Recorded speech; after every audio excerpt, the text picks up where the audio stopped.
안녕하세요. 건강을 지키는 약속 TV 닥터입니다. 자, 우리가 건강을 지키기 위해서 중요하게 생각하는 것들이 정말 많은데요. 그 중에서도 우리가 잊지 말아야 할 거. 자, 우리 TV 닥터를 많이 보신 분들은 정답을 잘 알고 계실 것 같은데 박동원 선생님, 정답은 네. 뭘까요? 잊지 말아야 할 거. 지갑 이런 거 아닐까요? 카드 이런 거.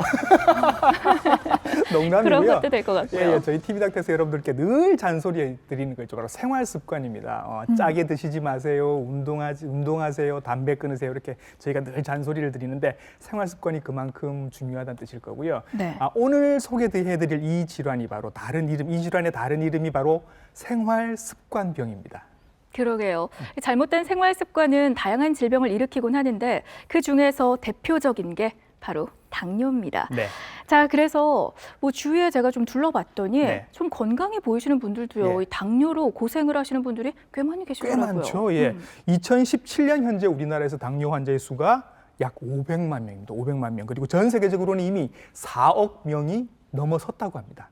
자, 그래서 TV 닥터 오늘은요. 현대에서 무서운 속도로 퍼져나고 있는 현대판 전염병 당뇨에 대해서 알아보도록 하겠습니다. 네. 오늘 도움 말씀 주실 내분비내과 전문의 최영식 선생님 모셨습니다. 안녕하십니까? 어서 오세요. 반갑습니다. 네. 저희가 앞서 좀 언급을 했습니다만 이 당뇨가 현대판 전염병이라고 부르다고 그러고요. 말 그대로 당뇨가 좀 전염병처럼 퍼지고 있다라고 볼 수가 있어요. 그 당뇨병을 글로벌 에피데믹 이렇게 전염병이라는 이야기를 많이 쓰고 있습니다. 네. 그래서 실제 2015년에 세계 당뇨 연맹에서 보고한 것에 의하면 네. 전 세계 인구의 이제 한 11명, 성인 11명 중 1명이 당뇨병이 있다 합니다. 약 성인 4, 11명 중에 한 11명 명. 중 네. 한 명. 4명 정도 네. 되고요. 이게 2040년이 되면 약 10명 중 1명이 돼서 한 예. 6억 명이 당뇨병이 생길 걸로 되어 있습니다. 와. 네. 특히 여기 이제 우리가 살고 있는 이 서태평양 지역인데 WHO에서 이 지역에 있는 분들이 당뇨병이 한 37%가 된다 합니다. 예. 이런 이유는 태어날 때 이 지역에 있는 분들이 체당이 좀 작게 태어났어요. 그래서 예. 당뇨병이 더 잘 발생하죠. 아, 예. 네, 그래서 한국 당뇨병을 보면 2016년 대한당뇨병학회에서는 이제 30세 이상 성인 7명 중에 1명이 당뇨병이 생긴다 합니다. 아까 오. 그러면 한국에는 네. 평균보다 더 많이 그렇죠. 생기네요. 네, 우리 네. 각 선생님 이야기했듯이 500만 명 정도가 당뇨병이 예. 있고요. 네. 이제 65세 이상에는 30%에서 즉 3명 중에 1명이 당뇨병이 오죠. 네. 더 문제인 것은 당뇨병이 오기 전에 있는 그 공복혈당 장애를 당뇨 전 단계라 하는데 전 단계. 네. 당뇨병 전 단계가 지금 800만 명이 된다고 합니다. 그러면 당뇨병 전 단계와 당뇨병 환자를 합치면 1,300만 명 되죠. 와, 1,300만 명. 네, 굉장히 많은 숫자. 1,000만 명이라고만 해도 일단 우리 국민 5명 중에 한 명 명이 정도가 당뇨 위험이거나 그렇죠. 당뇨병이 있거나. 예, 예. 그렇죠. 그런데 이게 그 우리나라의 특수한 점이 또 하나가 당뇨병 입원 환자 수가 OECD 평균의 2배가 넘는다라는 얘기는 결국은 우리가 관리를 잘 못하고 있다라는 얘기가 될 거고요. 자, 그럼 선생님 이것부터 일단 짚고 넘어가죠. 당뇨라는 게 일단 한자 이름으로 보면 소변에서 당이 나온다 그렇죠. 예. 이런 얘기일 텐데 그게 당뇨병은 아니잖아요. 뭐가 당뇨병인가요? 당뇨병이라는 건 이제 그림을 보시면 이제 우리 몸에 이제 췌장에서 베타 세포라고 인슐린 만드는 세포가 있습니다. 네. 네. 이 베타 세포가 장애를 일으켜서 인슐린이 만들어지지 않거나 예. 또 인슐린 만드는 힘이 약할 때 이제 혈당이 올라가게 되죠. 네. 혈당이 올라가게 되면 소변에 이제 당이 나오는데 과거에 어떤 분이 이제 소변을 이렇게 맛을 봤겠죠. 그죠? 그래서 네. 소변이 다니까 예. 당뇨병이라고 이야기한 것입니다. 그렇지만 실제 당뇨병은 이제 혈당이 높은 병은 맞지만 결국은 이 높아진 혈당으로 인해서 그림에서 보시다시피 눈이나 콩팥이나 신경 이런 것에서 합병증이 오는 그런 예. 상황을 당뇨병이라고 하죠. 네. 네. 그렇다면 이 혈액송에 포도당이 좀 많은 게 왜 문제가 될까요? 네, 포도당은 크게 세 가지 문제가 있다고 생각합니다. 이제 당뇨병이 앞에서 이야기 1형 당뇨병, 2형 당뇨병이 있는데 인슐린이 만들어지지 않을 때 혈당이 갑자기 많이 올라갑니다. 혈당이 정상인이 126 이하이면 네. 혈당이 500, 600으로 막 증가되는 분이 있습니다. 예. 이렇게 급성으로 혈당이 올라가게 되면 예. 혼수가 옵니다. 이런 사람들은 다 응급실로 막 실려고 생명이 위험한 그래서 고혈당이 위험하고요. 네. 그다음에 이제 혈당이 적당히 높을 때는 높아진 혈당이 다시 췌장을 이제 독을 일으킵니다. 당독성이라는데 그래서 췌장을 더 나쁘게 하는 거죠. 예. 그다음에 하나는 이제 이제 우리 몸이 단백질로 되어 있는데 그 단백질에 당이 붙습니다. 네. 그러면 당화된 단백질이 있으면 그게 이제 염증을 일으켜서 산화장애를 일으켜서 만성합병증을 유발합니다. 네, 네. 당뇨병 저게 제일 무섭죠. 그렇죠. 고혈당은 되게 높으면 혼수를 일으키고 적당히 높으면 췌장을 문제를 일으키고 예. 장기간 가면 합병증을 일으켜서 혈당이 예. 나쁩니다. 아하. 들어보니까 제가 생각했던 것보다 그렇죠. 이 당뇨라는 게 좀 예. 더 심각한 질병인 것 같습니다. 예, 예. 그래서 보통 우리 병원에 가보면 그 이제 아이들 당뇨, 어른 당뇨 이렇게 나누는 것 같기도 하고 뭐 1형, 2형 이렇게 나누는 것 같기도 네. 하는데 선생님들은 어떻게 이걸 분류를 해서 네. 설명을 하시나요? 그 과거에 당뇨병은 이제 애들한테 생기니까 소아당뇨라고 네. 어른한테 생기니까 성인당뇨라 해서 예. 나이별로 좀 나눴습니다. 네. 근데 이 소아들은 인슐린을 맞지 않으면 생명이 위험하고 사망을 하기 때문에 인슐린을 꼭 맞아야 된다 해서 인슐린 의존형 당뇨병이라고 했고요. 네. 성인은 인슐린을 맞지 않아도 생명에 큰 지장이 없기 때문에 예. 인슐린 비의존형이라는 이야기를 했는데 여기서 문제가 생긴 것이 인슐린 비의존형 환자도 결국은 인슐린을 맞게 되니까 어른들 중에도 맞으시는 그렇죠. 분 그래서 있잖아요. 환자분이 네. 나는 어떤 당뇨병입니까 물어봤는데 예. 인슐린 비의존형입니다 했는데 근데 나는 왜 인슐린이 주나요 이렇게 된 거죠. 예, 예. 그러니까 의사 선생님들이 귀찮아서 네. 네. 1995년부터 이걸 1형, 2형으로 나눴습니다. 그래서 예. 소아에서 오고 인슐린 꼭 맞아야 될 경우에는 자가 면역에서 오는 건데 1형. 근데 우리 성인에서 오고 인슐린 꼭 맞지 않지만 나중에 인슐린 맞게 되는 걸 2형이라고 이야기를 했습니다. 네. 그렇군요. 그래서 이제 환자분이 질문할 때 나 어떤 당뇨병? 2형이면 우리나라 환자분들의 거의 한 95%, 99%는 2형 당뇨병이죠. 근데 가끔 이제 수술해서 췌장이 없어지거나 아니면 네. 이런 경우에 또 당뇨병 올 수 있고요. 예. 근데 만성 췌장염이 오래돼서 당뇨병 올 수 있는 경우도 있습니다. 예. 그리고 임신했을 때 당뇨병이 오는 임신 당뇨병. 예. 이 경우는 이제 조금 분류가 약하고 우리가 예. 흔히 말하는 거는 1형, 2형 당뇨병. 그 중에서도 분류합니다. 2형이 훨씬 더 많다. 그렇죠. 네, 네. 네. 네. 그렇다면 이 당뇨병은 왜 발생하는 건지 궁금하네요. 네. 당뇨병의 발생 원인은 네. 크게 이제 저 개인적인 생각에 제일 중요한 거는 그 가족력, 이제 유전적 이제 요인을 갖고 있는 경우에 네. 그런 분들이 살아가면서 점점 이제 비만해지거나 운동 부족이나 또 여러 가지 생활 습관으로 인해서 예. 이제 점점 당을 이긴 힘이 약해져서 예. 태어났을 때 췌장에 베타 세포가 100개를 가지고 태어났다 하면 그게 한 50개 정도가 남을 즉 퍼센트를 따지면 한 50% 정도에 남았을 때 당뇨병이 발생하는 거죠. 네. 그래서 당뇨병은 췌장의 베타 세포가 기능을 잘 못하고 예. 또는 아니면 잘 만들어지지 않으면서 생기죠. 예. 그래서 저 유전이라는 글자가 참 저한테는 좀 강하게 와닿아서 아버님이 제가 당뇨가 있으셔서 네. 저도 늘 제가 걱정을 하고 살 안 찌려고 노력을 하는 편이라서 아마 이런 분들이 많으실 것 같아서 특별히 더 조심을 이런 경우에는 해야 되겠죠. 그렇죠. 네. 예. 그래서 그 실제 당뇨병 유전자가 자녀한테 넘어가는 모대라든 이런 예. 유전병이 있습니다. 그 네네. 경우는 굉장히 드물고요. 네. 대부분은 이제 나중에는 아마 의학이 더 발달되면 밝혀질 것 같습니다. 넥스트 제네틱 시퀀싱이라서 이제 우리가 유전자를 전부 다 검색해 보면 네. 알 수는 있겠지만 예. 현재까지는 부모님이 당뇨가 있으면 자녀는 한 30%에서 당뇨가 올 수 30%. 있습니다. 예. 그래서 올 수 있기 때문에 네. 미리 조심하면 안 오시는 거죠. 운동하고 식사 조절을 열심히 예. 하시면 억제할 수 있는 거죠. 그렇다면은 이 가족력, 그러니까 유전적인 요인이 가장 클까요? 뭐 가족 중에 당뇨병이 없는 사람은 뭐 좀 조심을 하지 않아도 된다는 그런 아니요. 말씀이신가요? 그 이제 일반적으로 가족력이 있는 분들이 잘 오기 때문에 네. 이제 삼촌, 고모, 뭐 물론 부모는 마찬가지지만 네. 중에 당뇨가 있으면 나도 당뇨가 올 수 있구나를 먼저 생각을 하시고 그런 분들은 더더욱이 조심하셔야 되고 네. 그렇지 않은 분이라도 이제 나이가 들거나 그다음에 이런 비만하거나 네. 그다음에 여성분 경우에 임신했을 때 거대아를 낳았거나 네. 임신 중에 당뇨가 있었거나 예. 임신 후에 다시 없어지거나 이런 분들한테는 당뇨병이 잘 올 수 있습니다. 네. 최근 연구에 의하면 정상인들한테 유전자 검사를 해서 이 유전자가 있는 사람들이 나중에 당뇨가 오는 걸 본 게 있습니다. 그래서 예. 정상인이지만 이제 우리가 모르는 상황에서 자꾸 이제 이런 생활 습관이 다르게 되면 당뇨병이 올 수 있는 거죠. 고위험 인종에 한국인이 포함 저렇게 돼 있네요. 네. 우리 한국인이 조금 고위험 인종인가요? 그렇죠. 우리 한국인들이 이제 아시아 사람들은 네. 유럽인에 비해서 과거에 예. 이제 이제 원시 시대 때 예, 예, 예. 이제 도끼를 들고 나가서 동물을 사냥하고 나면 한 끼를 먹고 나면 예. 다음에 언제 먹을 줄 모른단 말이죠. 네네. 그래서 췌장이 네. 어떻게나 당이나 영양분이 들어오면 그걸 꽉 붙잡아두는 전략 유전자로 되어 있습니다. 그래서 네.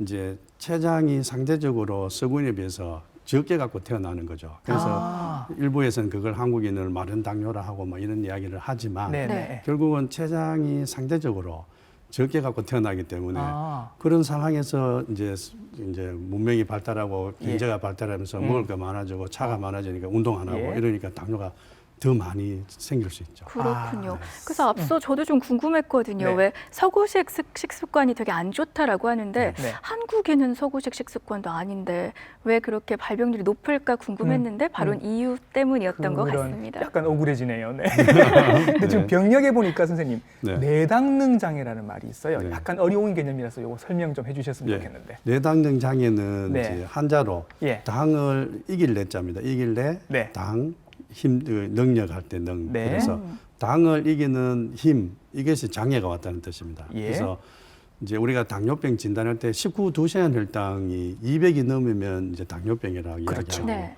19두시안 혈당이 140 이하면 정상이라는데 네. 그 140에서 200을 그 사이.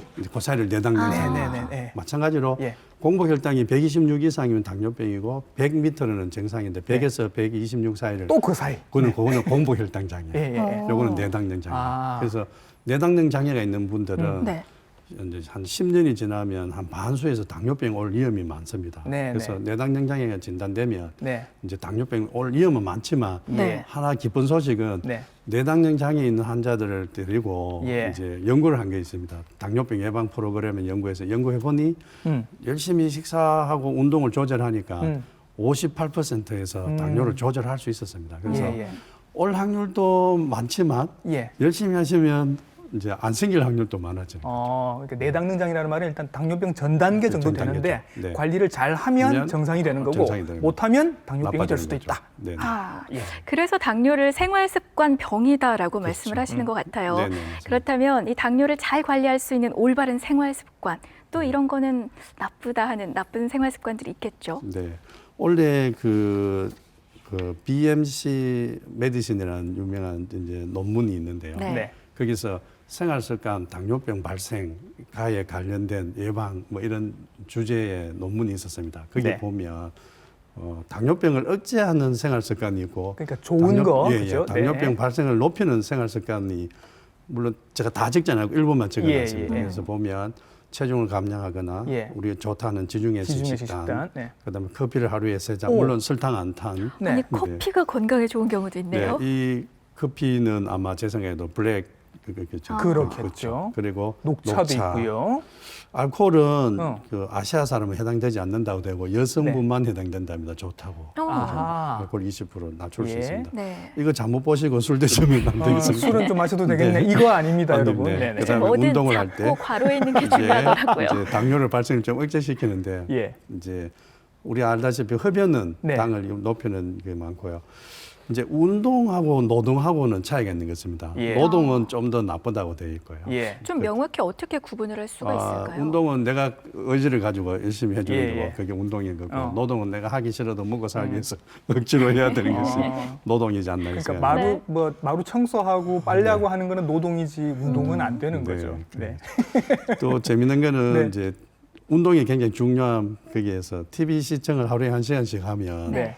당뇨병 위험이 한 3.4% 높아진다. 앉아 있는 시간. 네, 네. 네. 그 보통 수면이 하루에 한 7시간에서 8시간 수면 시간이 있다 하면 네. 예. 수면에 1시간씩 만약에 준다면 준다면 또 당뇨병 위험이 높아진다고 당뇨 되어 있습니다. 때문이라도 잠은 충분히 주무시는 게 좋겠다라는 여기에 얘기가 또 다른 이야기는 이제 경제 예. 소셜 이코노미 이 스테이트가 낮으면 또 좀 음. 더 온다 이런 이야기도 좀 저 있고요. 커피 쪽에 조금 제가 걸리는데요. 이게 네. 만약에 커피 회사에서 혹시 일부러 스폰서에서 네, 그런 생각도 좀 들어서 만약에 교수님이시라면 네네. 지금 커피를 안 마시고 있는 사람인데 내가 네네. 당뇨가 걱정이 돼서 네. 지금부터라도 커피를 하루에 3잔 이상 그렇지 마셔야 않아요. 되겠다. 그런 예를 제가 네. 커피를 권하지는 않을 것 같습니다. 그렇죠. 뭐 이렇게 당뇨 이런 표현은 좀 그럴 수 있습니다만 당뇨는 대부분 조금은 친숙하다. 너무 어렵지는 않다. 그게 가족력이 있는 분들은 열심히 관리를 하셔서 그런 것 같기도 하고요. 예. 그래서 좀 미리 예방을 하고 치료를 잘 하지 않을까 생각을 했는데 막상 그렇지만도 않은 것 같아요. 그러니까 통계를 보면 여러분 이런 통계가 있다고 합니다. 내가 당뇨인지 모르는 분들이 당뇨 환자 중에 내가 당뇨인지 모르는 분들이 10명에 4명이라고 합니다. 그러니까 사실 이렇게 환자가 많다고 하면 네. 어쩌면 나도 그럴 수 있겠다라는 생각을 해야 되는데 에이 나는 아닐 거야라고 생각을 하시는 분들이 굉장히 많다고 합니다. 이렇게밖에 될 수가 없는 이유가 이게 티가 안 나거든요. 티가 증상이 정말 티 안 나게 없는 건가요? 네.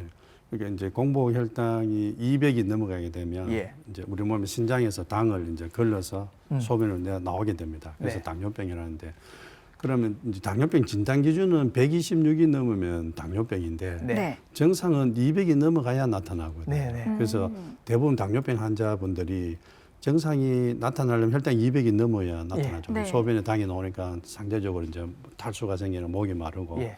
자다 깨서 소변을 보게 되고 이런 증상들이 있어야 되는데 예. 그 126에서 200 사이일 때는 정상이 없죠. 그러니까 네. 환자분들이 음. 정상이 없으니까 병원에 올 일이 없고 또 치료도 열심히 안 하려고 네. 그런 문제가 있습니다. 제 친구가 저한테 전화가 왔었는데 네. 이런 경우가 있었어요.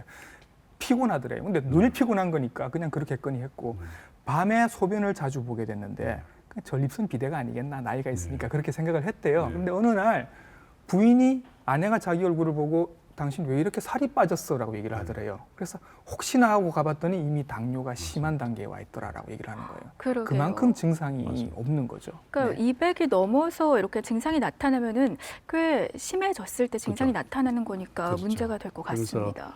이제 그래도 정상이 나타나기 때문에 이제 치료를 할 수 있어서 좋죠. 네. 정상이 없으면 그냥 갈 수 있는데. 예, 그죠? 예. 그리고 이제 아까 피곤하시다는 이야기 하셨는데 자다가 계속 자꾸 소변을 보기 때문에 많이 피곤합니다. 그래서 그런 분들은 저희들이 치료를 해서 혈당을 낮춰주면 굉장히 많이 좋아지죠. 예. 네. 뭐 아까 자다가 소변 얘기도 했고요. 네. 자면서 좀 다리가 저린다, 음. 찌르는 듯한 통증을 느끼시는 분들도 계시던데 이건 네. 어떻습니까? 당뇨병 합병증 중에 음. 이제 신경병증이라고 있습니다. 네. 말초 신경병증이 있는데 그건 당뇨가 좀 진행됐을 때 보통 한 10년, 뭐 6년에서 10년쯤 됐는데 그것도 혈당 조절을 잘 안 했을 때 네. 이제 우리가 이 장갑 끼는 부위하고 양말 신는 스타킹 신는 부위 예. 그 부위에 양쪽에 네. 발이 저리거나 예, 예. 찌르거나 이런 증상이 나타나는 것이 예. 당뇨병 말초 신경병증의 전형적인 증상이죠. 예, 예. 네. 한참 뒤에 나타나는 그렇죠. 합병증인 거고 일반적으로 우리가 알고 계시는 증상들은 지금 화면에 그렇죠. 나오고 있는 저런 맞습니다. 증상들인 건 거죠. 피곤하고 예. 소변을 많이 보고 예. 이런 거죠. 피곤하고 체중도 네, 줄어들고 네. 시력 장애는 선생님 어떻게 봐야 시력 될까요? 장애는 이제 처음 당뇨병이 왔을 때에 예. 혈당이 높으면 이제 수정체가 약간 혈당이 높기 때문에 네. 통통해지죠. 그러면 예. 좀 가고 또 혈당을 또 저희들이 조절하면 또 갑자기 또 시력이 약간 변화가 와요. 예. 근데 그거는 시간 지나면 다시 정상으로 돌아오는데 이제 당뇨병성 망막증이라는 그 부분은 그것도 한 10년이 지나면 나타나는 그거는 이제 진짜 시력 장애가 옵니다. 예, 네. 예. 그래서 이제 저런 증상들이 당뇨병에서 있을 수 있다라는 얘기인데 요 시력 장애는 초기에 예. 이제 보이는. 예, 예. 그 맨 아래 어. 적혀 있는 게 또 중요한 것 같아요. 네. 150일 때는 무증상, 치료에 열정이 없다. 그렇죠. 학생들이 시험 안 치는데 공부 안 하죠. 그렇죠. 뭐. 그래서 정상이 없으면 그 당뇨를 이제 잘 치료 안 하는. 맞습니다. 저런 증상이 나타나면 이미 혈당이 많이 높아진 높아진 것이고 거죠. 그런데 네. 이런 증상들이 있다고 해서 당신은 당뇨입니다. 이렇게 얘기는 하지 않잖아요. 네네. 진단을 할 때는 또 다른 기준이 있는 거죠. 네, 당뇨병 진단 기준은 이제 8시간을 굶고 그죠. 그러니까 아침에 이제 식사를 하셨으면 오후 네. 4시쯤 예. 아니면 전날 이제 식사를 이제 안 하게 된 아침에 네. 공복에 8시간 공복에 혈당 검사를 해서 네. 그게 126이 넘으면 당뇨병입니다. 네. 그래서 100이가 되면 정상이라고 정상. 그 중간을 공복혈당 장애라고 예. 식후 2시간 200이 넘으면 당뇨병이 되죠. 네. 그 중간을 내당뇨 장애라고 아까 이야기 드렸고요. 예. 근데 아무 때나 그냥 피를 뽑았는데 정상이 있으면서 혈당 200이 넘으면 당뇨병이라고 할 수 있습니다. 네, 네, 네. 그 최근에 이제 하나 더 추가된 것이 있는데 네. 이 당화혈색소라고 있어요. 저거는 좀 설명해 주셨으면 좋겠어요. 네네. 워낙 물어보시는 분들이 많아서. 그렇죠. 네. 그래서 당화혈색소라는 말은 혈색소는 헤모글로빈을 혈색소라고 그렇죠. 합니다. 네. 헤모글로빈 많이 들어보셨죠? 예, 예. 적혈관에 있는. 음. 그 헤모글로빈에 당이 묻은 걸 당화혈색소라 합니다. 예. 적혈구가 골수에서 만들어져서 비장에서 이제 인생을 마감하는데 네. 120일을 삽니다. 예. 그래서 120일 동안 돌면서 당을 얼마나 묻혔는가를 예. 보는 것이 당화혈색소인데요. 예, 예. 이건 이제 한 3가지 정도의 임상적으로 굉장히 중요한 의의가 있습니다. 예. 첫째가 당뇨병 진단에서입니다. 지금처럼 이게 6.5가 넘으면 당뇨병으로 진단을 하고요. 네. 그다음 진단적인 가치가 있고, 그다음에 하나는 환자분들 중에 이제 혈당 이제 병원에 올 때 의사 선생님이 혈당 조절 잘 안 하면 자꾸 뭐라 하거든요. 예. 그래서 병원 올 때 굶고 오는 분이 많아요. 그래서 병원 와서 혈당 검사해 보면 정상이거든요. 예. 그래서 혈당 조절 잘 되네요. 이러면 네, 이러고 가서 또 먹고 다음에 네, 올 때 또 네. 굶고 올 수 있습니다. 그런 분들한테 이 당화혈색소를 재면 네. 병원 오기 전에 3개월치를 보는 거기 때문에 네. 그게 높고 오늘 이렇게 좋으면 예. 평소에 안 하다 오늘 잘한 거거든요. 예. 그걸 알 수가 있습니다. 예, 예. 그죠? 중간고사라고 생각하면 됩니다. 학생들. 그러게요. 당화혈색소라는 네. 건 이제 온몸을 돌아다니면서 피 속에 당이 많으면 이 몸 여기저기에 막 덕지덕지 당을 붙이고 다니는 거죠. 그러면 그만큼 수치가 올라가는 거고, 이 수치를 보면 한 2달 내지 석 달 전에 얼마나 조절을 잘 하고 계셨는지 이렇게 예비고사 무슨 모의고사의 성적처럼 그렇게 알 수가 있는. 그럼 이것도 간단히 뭐 피 검사로 좀 알 할 수 수가 있습니다. 있겠네요. 네. 그다음 한 가지 그게 뭐냐면 저희들이 약을 주고 인슐린을 쓰든 약을 쓰든 운동을 하든 치료를 하지 않습니까? 네. 그래서 3개월 지나서 이 당화혈색소를 검사해서 네. 이게 7 이상이 되게 되면 예. 지금 하는 치료가 잘 안 된다는 거죠. 네. 그럼 그렇죠. 약을 드시던 분은 약제를 더 추가하거나 예. 아니면 인슐린을 바꾸거나 해서 진단에도 쓰이고 치료 잘하고 있는지 평가에도 쓰이고 네. 그다음에 약제를 변경할 때도 쓰이기 때문에 요즘 당화혈색소를 굉장히 많이 강조를 하고 있습니다. 그렇습니다. 알겠습니다. 당뇨병이 좀 무서운 이유 중에 하나가 바로 합병증 때문이다. 네. 많이들 들어보셨을 것 같아요. 어떻습니까, 선생님? 이 말이 맞습니까? 예. 그래서 당뇨병은 이제 흔히 많은 환자분들이 소변에 당이 나오는 병이라고 생각, 당연한 맞는 말인데 네. 실제 네. 당뇨병은 소변에 당이 나오는 병이지만 이제 혈관병이라고 저는 많이 이야기합니다. 예. 그래서 우리 몸에는 눈에 보이지 않는 작은 혈관들이 있어요. 네. 미세혈관이라는데 주로 여기 있는 막막이라든지 네. 그다음에 콩팥에 가는 사구체, 예. 그다음에 이제 신경에 이렇게 아주 가는 혈관들이 가죠. 그래서 네. 이 혈관들이 혈당이 높으면 막히게 됩니다. 예. 이걸 미세혈관 합병증이라고. 예. 이건 혈당을 낮추면 낮출수록 잘 안 생기죠. 예. 그다음에 우리 몸에는 이제 큰 혈관이 있습니다. 내려가는 혈관이나 네. 심장으로 가는 혈관, 예.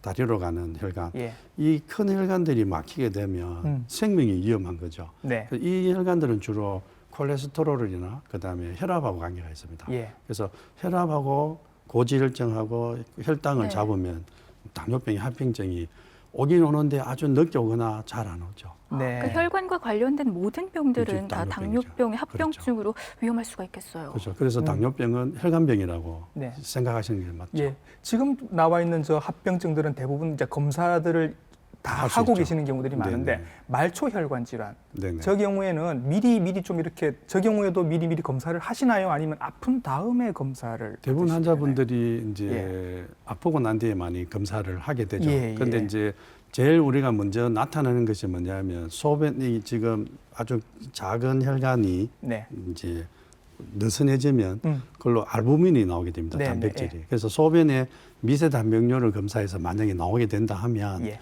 이 미세 단백뇨가 눈에도 나올 것이고 신경에도 있을 거라 생각해서 저희들이 합병증이 와서 그걸 추측을 할 수 있습니다. 네. 그래서 그때부터 환자분한테 이제 검사를 할 수 있죠.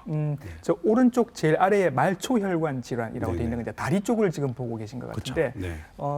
연세 조금 있으신 분들 중에 다리 아프신 분들이 많은데 만약에 이분이 당뇨가 있으시다고 하면 저 말초혈관 질환도 같이 의심을 해봐야 되는 굉장히 걸까요? 위험하죠. 예. 말초혈관 질환. 예. 네.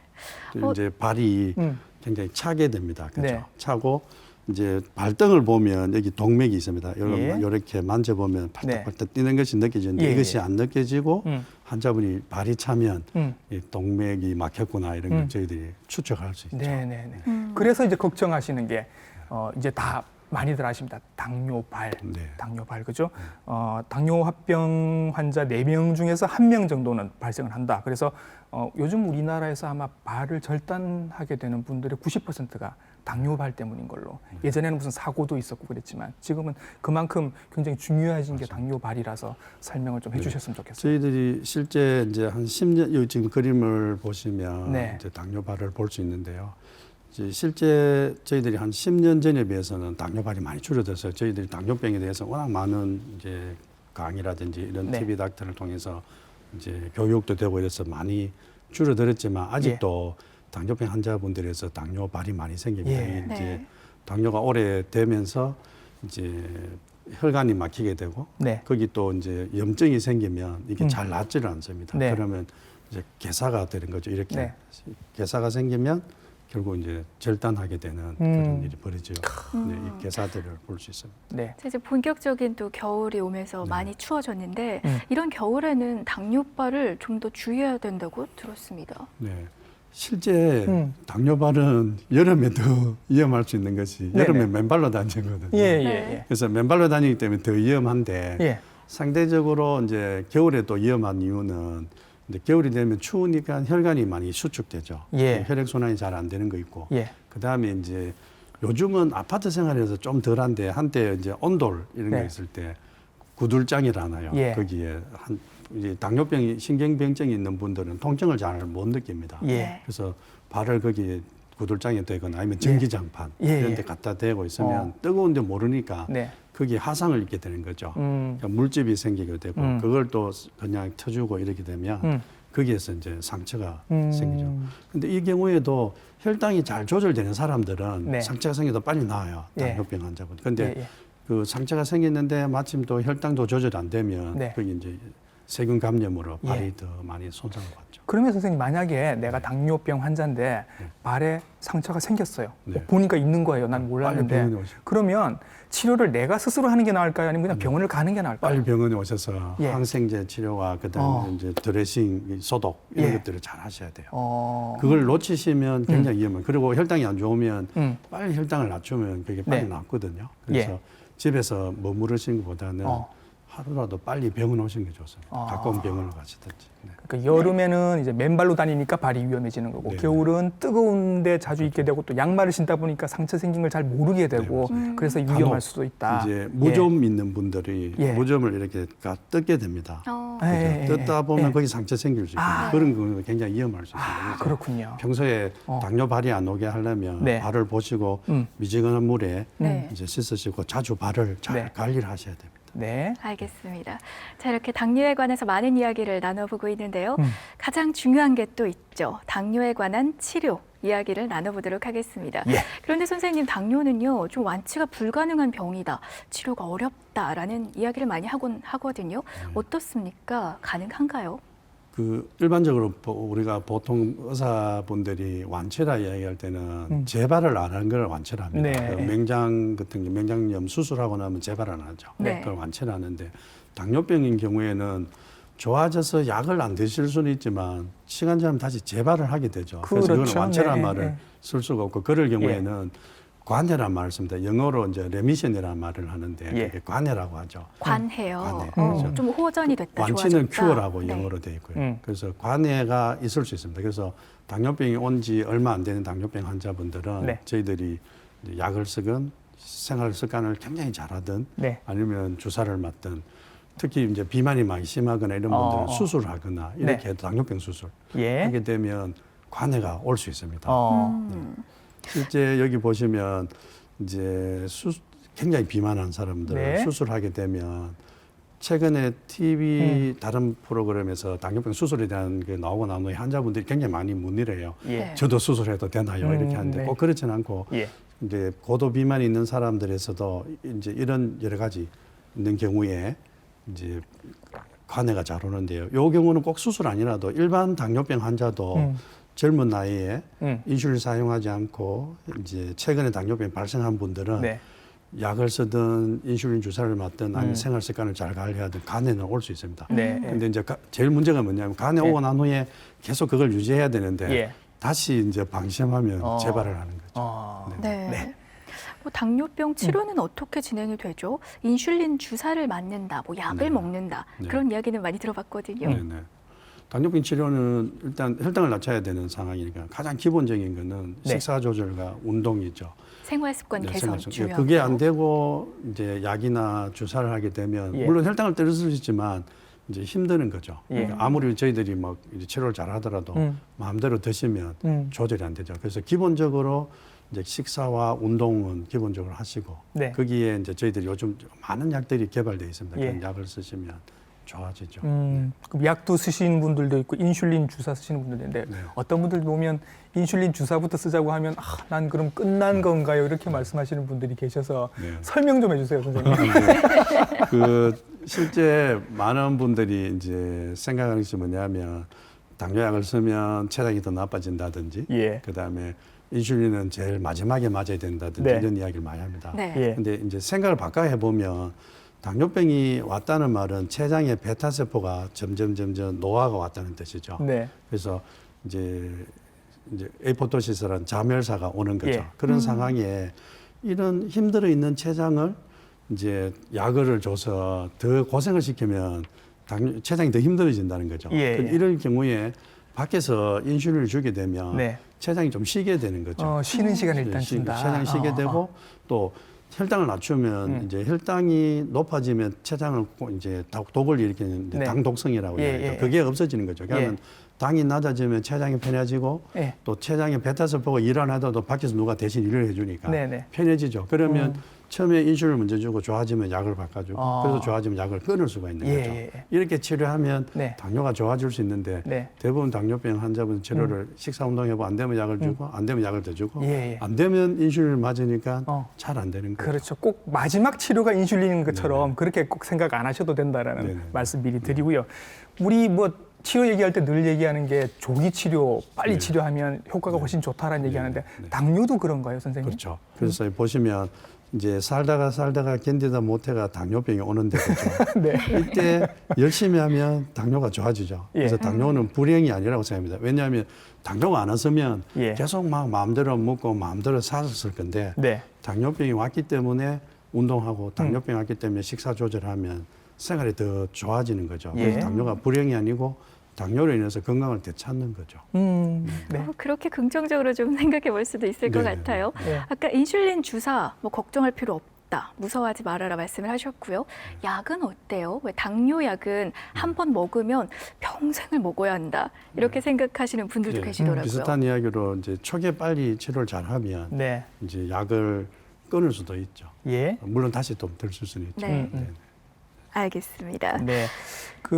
아까 잠시 말씀하셨는데 당뇨병인데 수술로 치료를 한다라는 말씀하셔서 지금 제가 궁금해서 네. 정말로 수술로 당뇨를 치료를 하나요? 네. 제가 이제 보면 이제 당뇨병의 치료에 조기 진단과 조기에 엄격한 치료가 굉장히 중요합니다. 그래서 약으로 하든 주사를 하든 식이 조절하든 조기 진단해서 빨리 하면 좋은데 네. 저희들이 이제 실제 의사들이 치료를 해보지만 이제 비만 정도가 한 이 정도까지 오면 네. 우리가 갖고 있는 주사나 약이나 이렇게 해도 잘 치료가 안 됩니다. 이런 경우에. 이런 경우에 이제 외과 선생님들이 네. 1960년도에는 위암이나 뭐 이런 위를 수술하다 보니까 네. 위를 수술하니까 체중이 줄거나 이런 걸 알게 됐습니다. 예. 그래서 비만 수술을 하게 된 거죠. 비만 수술을 하다 보니 2002년 전쯤 와서는 네. 비만 수술하니까 당뇨병이 없어지는 거죠. 네, 네. 인슐린 맞던 사람이 안 맞게 되고 예. 당뇨약도 안 먹게 되고 예. 그래서 비만 수술하면 당뇨병이 좋아져서 이제 이 수술 이름을 비만 수술을 안 하고 예. 당뇨 수술이라 하다가 대사 수술로 이름을 예. 바뀌었습니다. 지금 말씀하시는 그 수술은 네. 고 신해철 씨가 받았던 그 수술은 아니죠. 네네네. 네네네. 그것도 예. 일부 일시지만 지금 네. 말씀드리는 거는 예. 이제 신해철 그분이 받은 수술 이렇게 밴드를 묶는 거고요. 네네. 네. 지금 말씀드리는 거는 위를 일부를 이렇게 절제를 하는 거죠. 절제를 하고. 12장을 연결하든지 연결하고. 이런 네. 수술을 하게 되면 예. 당뇨병 있는 그냥이 아니고 이제 고도 비만에서 체질량 지수가 한 35, 40쯤 되는 네. 당뇨병 환자분들 이렇게 음. 굉장히 비만인 분들이 네. 날씬해지는 거죠. 저 수술 같은 경우는 이제 음식이 위를 지나가지 않고 맞습니다. 바로 장으로 빠져나가도록 지나가는 하는 그런 수술인 수술이죠. 거죠. 네네. 네. 이게 이제 2018년 내년에 예. 여름 이후에 되면 아마 보험이 되는 거로 되어 있습니다. 그래서 그동안 저희들 당뇨병 환자 중에 예. 대부분 당뇨병은 내과에서 치료가 사실은 됩니다. 그런데 이따만 고도 비만인데 예. 당뇨병인 분들은 이제 수술적 치료가 예. 사실 좀 필요하다고 생각합니다. 그러니까 지금 비만 치료는 거의 다 비보험 분야라서 네네. 그 뭐 사실 비용이 조금 많이 들었었는데 네. 이 수술만큼 이제 앞으로는 보험이 네, 될 그렇죠. 가능성이 보험. 있다. 네. 내년부터요. 예, 내년부터고 예. 이제 선택적으로 이 비만 수술을 할 수 있는 병원에 한해서 아마 네. 그 보험 해제 해줄 근데 뭐 나 비만 있으니까 나 수술해 주세요. 보험으로 수술해 주세요. 이렇게 한다고 다 해주시는 거는 아니죠. 굉장히 조건이 아마 있을 엄격하죠. 겁니다. 네네. 네. 그렇군요. 그러니까 계속 들어보니까 당뇨는 혈당 조절을 하는 게 관건인 것 같아요. 네네. 어떻게 조절을 할 수가 있을까요? 혈당 조절. 네. 일단은 이제 혈당에 영향을 미치는 것이 음식이니까 식이 조절을 하시고, 네. 그 다음에 이제 운동하시고 네. 이런 거 쓰는데 실제 이 혈당이 말씀드리면 굉장히 쉬운 것 같지만 네. 실제 우리나라 보면 당화혈소수 아까 말씀드린 게 6.5 이하 되는 분은 한 30%안 되고 있고요. 네. 당화혈소 7.0도 한 40%, 그 반수 이상은 치료가 되고 반수 이상 치료가 잘 안 되죠. 예, 그래서 예. 이런 이유가 뭐냐면 환자분들이 알긴 아는데 열심히 안 할 수도 있고 또 의사분들이 또 열심히 안 해줄 수도 있습니다. 그래서 이제 당뇨병 저희들 치료할 때 네. 가장 기본적인 원칙은 이겁니다. 이제 예. 당뇨병 환자가 처음 진단된 환자분들은 처음부터 아주 열심히 하시면 나중에 굉장히 좋고요. 근데 네. 이미 이제 나이가 한 70 넘어가시거나 또 당뇨병이 이미 많이 진행된 10년쯤 되신 분들이 올 때는 너무 급하게 낮추면 저혈당으로 사망할 수 있기 때문에 그렇죠. 저희들이 좀 천천히 이제 치료를 하죠. 예. 그다음에 이제 그동안은 무조건 혈당만 낮추면 된다. 예. 이렇게 했는데 그게 아니고 예. 환자분의 나이라든지 그다음 경제 상태, 그다음에 얼마나 열심히 하겠다는 의지 네. 이런 것들을 보고 네. 환자분에 맞춰서 혈당을 조절하는 그 개인별 맞춤 치료를 하는 예. 이런 원칙을 가지고 치료를 하고 예. 있습니다. 그러니까 옆집에 누구는 이런 약 먹고 있던데 왜 나는 이런 약 안 줘요? 이런 게 아니라 네. 각각의 상황에 따라서 다른 약들과 네. 다른 치료를 할 수 있다라는 말씀이신 거고요. 점점 이제 우리나라도 고령화 사회가 돼서 오래 살면 좋은 일만 생길 줄 알았는데 그렇지가 않고 지금 우리나라 같은 경우도 65세 이상 인구의 3명 중에 1명은 이미 당뇨병이 있는 걸로 그렇게 나타나고 있어서 이게 무슨 예방 주사 같은 게 있어서 좀 예방할 수 있으면 좋겠다라는 생각을 막연하게 해보는데 네. 언젠간 될까요? 네. 그래서 이제 당뇨병 예방을 위해서 많은 연구를 했습니다. 근데 네. 식사 운동만 가지고 해보기도 하고 여러 약제들 중에 아주 순한 약제들 갖고 네. 많은 이제 연구를 했었는데 예. 기본적으로 지금도 이야기하지만 가장 중요한 거는 식이요법. 예. 그 다음에 영양사만 넣으면 식사요법만 잘하면 당뇨 안 온다고 이야기하실 것 같고요. 그렇게 하죠. 헬스장 가면 어. 운동만 열심히 저만 해도 따라오세요. 운동만 따라오세요. 저희들 만나면 약만 잘 드시면 예방된다고 아마 네, 이야기할 네. 수 있을 수 예, 있습니다. 예, 그래서 이제 여러 연구에 의하면 이제 식사 운동 열심히 했을 때 이제 58% 당을 줄일 수 있고 예. 그렇게 열심히 하면 돈은 누가 벌고 일은 언제 하나. 그러니까. 그래서 예, 예. 이제 원칙에 따라서 일주일에 예. 한 3번 정도 운동을 하고 식사는 이 정도 하면서 예. 간단한 당뇨병 예방할 수 있는 약제를 1개 정도 드시면 네. 또 한 31%에서 조절된다는 그런 예. 연구가 있습니다. 그래서 예, 예. 각자 형편에 맞춰서 내당뇨 장애로 진단되거나 공복혈당 장애 진단되신 분들은 예. 이렇게 관리하시면 아마 예방이 될 거라고 생각합니다. 그래서 저도 최근에 얘기를 조금 환자분한테 얘기를 자꾸 듣는데 아스피린처럼 왜 조금 미리 먹기 시작하면 당뇨를 조금 뭐 막을 수 있는 약이 있다면서요. 이렇게 물어보시는 분들이 계세요. 네. 예. 그 당뇨 치료에 이제 제일 먼저 사용하라고 되어 있는 기본 약제가 이제 메폴민이라는 당뇨약이 있습니다. 예, 예. 그 약은 원래 당뇨병 치료약이지만 네. 근데 당뇨병 예방 프로그램이란 아주 이제 한 3,000명을 데리고 연구한 이제 연구 1,000명 나눠서 열심히 운동한 거로 적당히 운동하고 약을 먹는 경우 네. 그다음 그냥 지낸 분 이렇게 3분 나눠서 연구를 했는데 네. 5년간 연구해 보니까 이제 약을 간단하게 드신 분들이 예방이 되더라 이런 네. 연구가 있죠. 그래서 네. 한편 생각해 보면 뭐 열심히 운동하는 것도 맞는데 그게 네. 조금 힘들 때는 네. 약간의 약을 이용하는 것도 좋지 않겠나 하는 생각이 예. 듭니다. 앞으로는 이게 유행을 할까요? 어떻게 보세요? 저는 개인적으로 어. 이제 환자분들을 보고 진짜 예. 열심히 할 것 같으면 그렇게 하시라고 예. 좀 열심히 덜 할 것 같으면 약을 좀 하는 게 왜냐하면 자꾸 열심히 하다가 안 되면 난 역시 안 돼 이렇게 절망감이 올 수 그렇죠. 있습니다. 예. 그래서 그 안 될 것 뻔히 알면서 하겠다면 절망 오면 안 되기 때문에 네. 차라리 약을 조금 드시라고 하는 거죠. 뭐 이렇게 당뇨병 예방에서 식이요법도 강조를 해주셨는데 그러게요. 이 당뇨병 환자들은 보면은 항상 먹는 게 고민인 것 같아요. 네. 이게 좀 달면은 피하려고 하고요. 이 당뇨병 식이 습관 어떤 게 좋을까요? 네. 실제 요즘 당뇨병 환자분들이 언제 혈당이 많이 나빠지냐면 추석 이후 부정이고 좀 그다음에 과식을 지금 했을 때네요. 지금 왜 그렇죠. 그러냐면 예. 다 감을 다 드시고 거든요. 다이어트도 그때 다 실패예요. 감이요? 네네. 그래서 그 제가 혹시- 환자분 요즘 혈당 높으면 집에서 감을 몇 개 드셨나요? 이러면 예. 감 맞다. 어제 감을 먹었지. 이런 네, 분이 네. 감 아니면 귤입니다. 예. 지금 귤이 맛있을 때죠. 네, 네. 네. 그래서 당뇨병 환자분들이 그만큼 이제 혈당을 많이 올릴 수 있는데 실제 당뇨병 식이요법의 가장 중요한 핵심은 이겁니다. 제때에 예. 규칙적으로 이제 알맞게 예. 골고루 이렇게 생각보다 굉장히 간단하지만 좀 지키기 힘든 듯한. 그렇죠. 막연하네요, 좀. 네.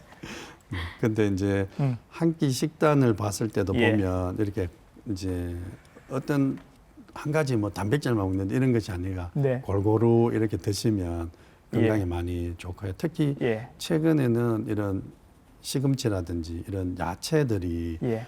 이제 프리바이오텍이라서 장내 세균에 예. 굉장히 좋은 영향을 주죠. 그래서 음. 그것들을 좋게 해주면 염증이 줄어서 네. 당뇨가 많이 좋아진다는 말이 예. 있습니다. 특히 이 시금치 경우에는 마그네슘이 많아서 네. 인슐린을 만드는 힘도 예. 좋다고 되어 있고요. 그래서 어. 이제 이왕이면 야채를 좀 많이 드시는 것이 당뇨병이 좋은 것 같습니다. 이 뭐 자윤주의 식단 딱 보니까 네. 일반인들도 요즘 이렇게 드시려고 노력들을 많이 하시고 네. 원래 또 당뇨병 식단이 환자 식단이 일반인에게도 좋다 그런 네. 얘기가 이미 있었긴 이런 했는데 사진들은 별로 먹고 싶지는 않네요. 그런 사진들은 대한당뇨병학회 홈페이지에 가면 예. 잘 나와 있습니다. 네. 자, 선생님, 제가 또 많이 받는 질문 중에 네. 늘 술 계속 네. 즐겨 드시던 분들, 네네. 나 그럼 이제 특히 술 완전히 연말은. 끊어야 하나요?라고 물어보시면 네. 저는 그렇게는 대답 안 하거든요. 네. 전문가 선생님은 어떻게 말씀해 주십니까? 그게 이제 알코올이 음. 이제 1g이 4칼로리를 내죠. 7칼로리 정도 낸다고 네. 돼 있죠. 그래서 맥주가 4도시잖아요. 네. 100cc에 4g이 있습니다. 예. 그래서 맥주 한 잔하고 소주 한 잔하고 거의 네. 다 칼로리 거의 비슷하죠. 한 예. 100칼로리 정도 납니다. 그러면 밥 한 공기가 300칼로리거든요. 그래서 맥주를 한두 잔 마시면 밥 한 공기 먹은 만큼의 칼로리가 납니다. 네. 그래서 이제 맥주 한 잔 정도는 사실 괜찮을 수 있죠. 네. 근데 이제 맥주는 또 천천히 마실 수 있습니다. 예. 그래서 좋은데 어. 이제 소주 같은 양주라든지 소주 경우는 같은 경우는 쫙쫙 그냥. 마시기 때문에 네네. 상대적으로 안 좋죠. 예, 예. 그래서 이제 맥주 한 잔 정도는 괜찮다고 이야기하는데 이제 환자분은 듣고 돌아서는 순간 술은 괜찮단다. 이렇게 생각할 수 있기 때문에 저희들이 굉장히 조심되죠. 예, 예, 예. 근데 술보다 사실 먼저 여쭤봐는 게 네. 봐야 되는 게 단 음식들이거든요. 맞아요. 단 음식. 네. 이제 나는 단 음식이랑은 완전히 멀어져야 하나요? 네. 라고 물어보시는데 단 거 이거 어떡할까요, 선생님? 근데 실제 우리가 단 거를 안 먹고 살 수는 없잖아요. 그죠? 예. 모든 음식이 다 달게 돼 있습니다. 예. 이제 밥도 달고 이랬잖아요. 그죠? 그래서 과일조차도 이제 많이 단데 전혀 못 먹는 건 아니고 그죠? 네. 대신에 양을 좀 적게 드셔야 되는데 여기 예. 당뇨병 식단에도 과일 다 드실 수 있거든요. 네. 근데 환자분들이 이제 절제가 안 되시는 것더라고요. 예. 이제 하나만 먹어야 되는데 뭐 한 5개를 먹는다든지 예. 이런 일이 많은 것 어. 같습니다. 네. 그러게요. 아까 뭐 과일 같은 경우는 좀 네. 자연식이니까 안심하고 먹어도 되지 않을까 했는데 감이랑 귤 조심해야 네. 된다고 네. 말씀을 하셨고요. 네. 그럼 일반인의 경우는 어떻습니까? 그래서 저는 이제 좀 정상인 분들은 우리가 과일이나 야채나 이게 프리바이오틱에 굉장히 도움되죠. 그래서 예. 그게 지중해 식단이나 모든 데 보면 과일을 꼭 드시라고 되어 있습니다. 그래서 과일이 좋죠. 네. 근데 당뇨병 환자는 이미 당이 높아진 상황이기 때문에 네. 과일을 많이 드시게 되면 당이 조절이 안 됩니다. 어. 그래서 제가 뭐 심지어는 이제 당뇨병 환자분들 아예 과일을 드시지 마세요. 예. 차라리 야채에 드셔서 이렇게 많이 하죠. 왜냐면 혈당이 조절이 안 되기 때문에. 네. 그렇죠. 그런데 혈당이 잘 조절되는 분은 조금 드시는 건 괜찮죠. 네. 그러니까 일반인들 중에서도 왜 단 음식 유독 좋아하시는 분들 있잖아요. 네. 계속 뭐 저도 예전에 초콜릿을 계속 까먹고 네. 있으니까 친구가 너 그러다 당뇨 걸려라고 지나가는 말로 하긴 하던데 어떤가요? 진짜로 단 아, 음식을 많이 초콜릿 먹으면 먹으면 당뇨 생깁니까? 그까지는 아닌 것 같고 확률이 그건 아닌 있으니까. 것 같아요. 그 이제 콜라 뭐 이런 거 사이다, 이 청량음료 당이 진짜 많은 그런 것들을 많이 먹게 되면 네. 네. 아무래도 당을 이제 생길 수 있는 것입니다. 왜냐하면 제가 대만 이런 데 가보니까 거기 날씨가 더우니까 예. 음료수를 굉장히 많이 그렇죠. 거기 당뇨병 환자들 비만가 많더라고요. 상대적으로 우리나라는 거기 비해서는 좀 괜찮은 것 같아요. 알겠습니다. 그러면 음식 중에 이제 무가당 주스 이렇게 네네. 적혀 있는 것도 많거든요. 어. 이거는 좀 안심해도 되지 않을까요? 제가 그걸요 궁금해서 편의점에 가서 한번 봤어요. 네. 그 편의점에 팔고 있는 주스들 중에서 뭐 과즙 100%, 뭐 무가당 주스 이런 게 있죠. 있어서 제가 그 뒤에 있는 성분표를 좀 봤는데요. 당이 들어 있습니다, 여러분. 한 병에 작은 거 한 병에 보통 15g에서 30g 정도가 들어 있는데요. 15g이면 작은 각설탕 7개 정도가 되고 30g이면 작은 각설탕 15개가 됩니다, 여러분.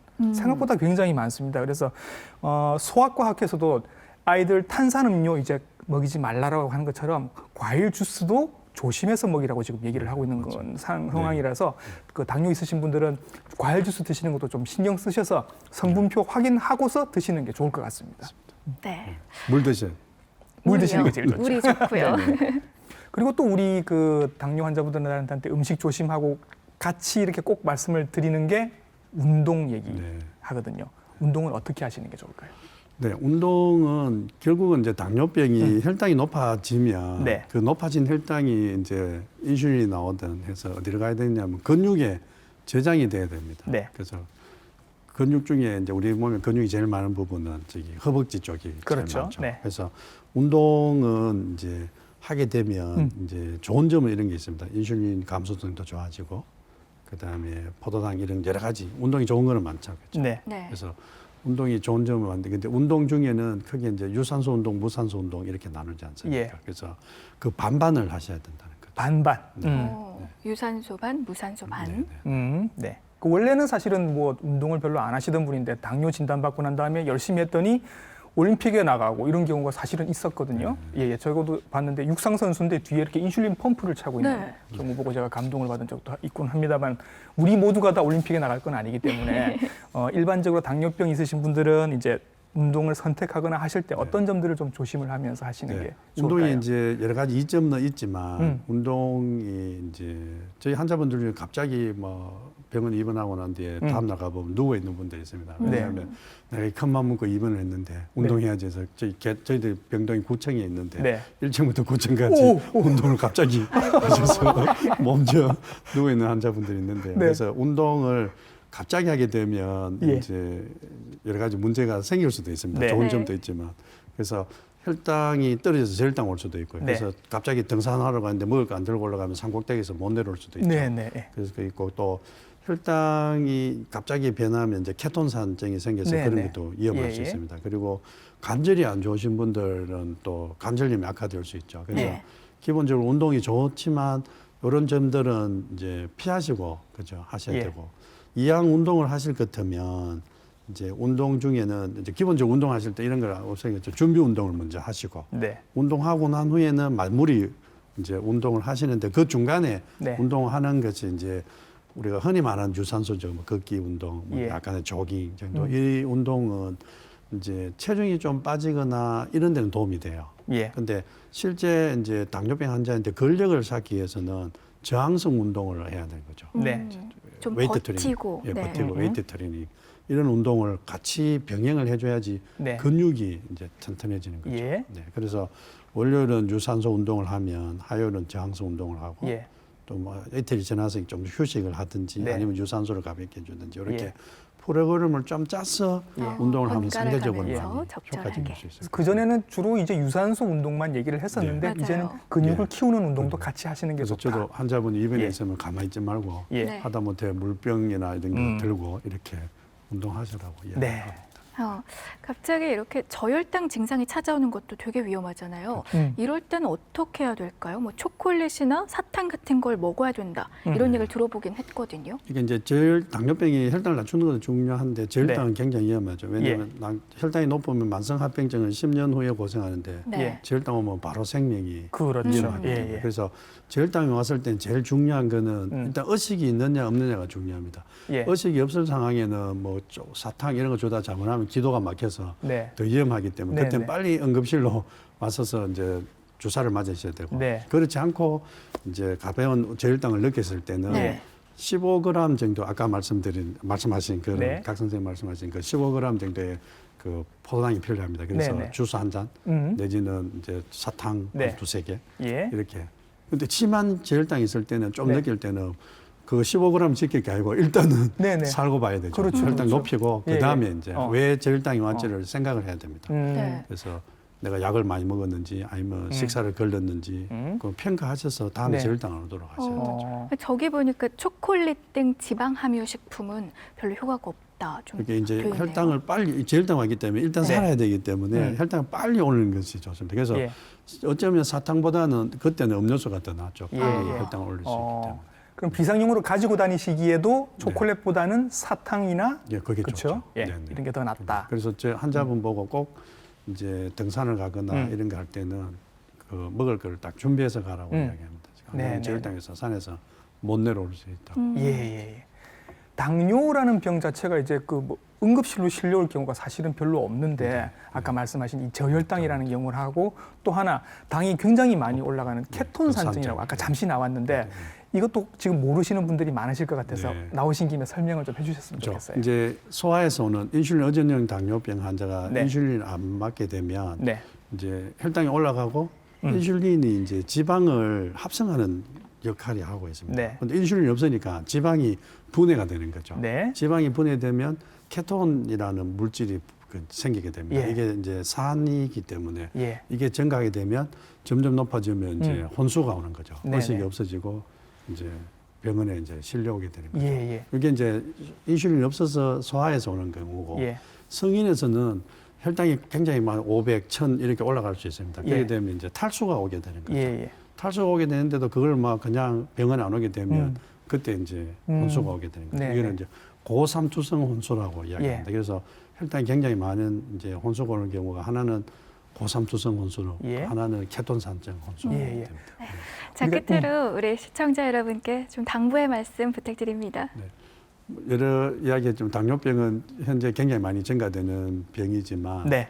반면에 이제 조기에 진단을 특히 가족 중에 당뇨병이 있는 분들은 네. 조기에 진단을 하면 예. 조기에 치료가 가능하죠. 또 특히 최근에는 저희 부산, 울산 이 지역에 있는 병원들의 모든 병원에는 대부분 당뇨 전담 간호사하고 당뇨 영양사분들이 있습니다. 교육도 많이 교육도 해주시고 많이 그러죠. 되죠. 네. 그러기 때문에 거기에 오셔서 교육을 받으시고 네. 하시면 되죠. 그러면 당뇨병에 대해서 적극적 치료로 극복할 수 있는 병이라 생각합니다. 네, 오늘 현대 전염병이라고 할 수 있는 당뇨에 대해서 알아봤습니다. 내분비내과 전문의 최영식 선생님 말씀 고맙습니다. 감사합니다. 감사합니다. 네.